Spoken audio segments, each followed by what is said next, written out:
নমস্কার বন্ধুরা, আজ আমি তোমাদের সাথে ফ্রাইড রাইসের রেসিপি শেয়ার করব। তার জন্য একটা বোলে 3 কাপ বাসমতি চাল নিয়ে নেব।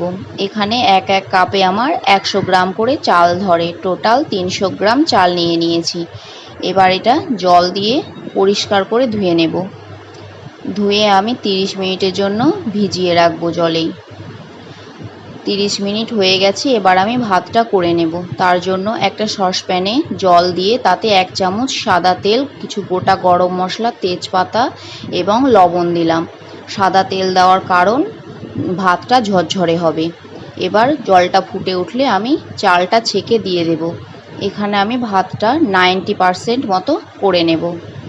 আমার ভাতটা হয়ে গেছে। এবার আমি ঝরিয়ে নেব জলটা। দেখো ঝরানো হয়ে গেছে। এবার এটা সাইডে রেখে কড়াইতে 2 চামচ সাদা তেল এবং 2 চামচ ঘি দিয়ে দেব।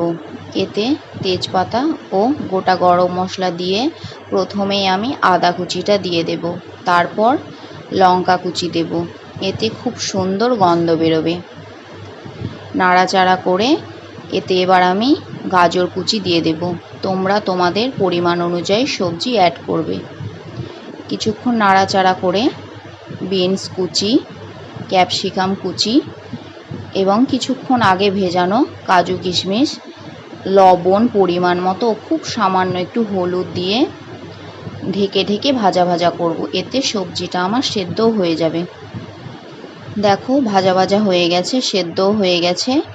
এবার আমি এতে ভাতটা দিয়ে দেব। এবার হালকা হাতে মিশিয়ে নেব। ভালো করে মেশানো হয়ে গেলে এতে 3 চামচ চিনি দেব। তোমরা তোমাদের মতন মিষ্টি অ্যাড করবে। এখানে আমার চিনির দানাটা খুব সরু ছিল বলে আমি চিনিটা গুঁড়ো করে নিইনি, তোমরা গুঁড়ো করেও নিতে পারো। এবার ওপর থেকে গরম মশলা গুঁড়ো ছড়িয়ে মিশিয়ে নামিয়ে নিলেই তৈরি হয়ে গেল আমার ফ্রাইড রাইস। যদি ভিডিওটা ভালো লেগে থাকে লাইক ও সাবস্ক্রাইব করে পাশে থাকার অনুরোধ রইল। ধন্যবাদ।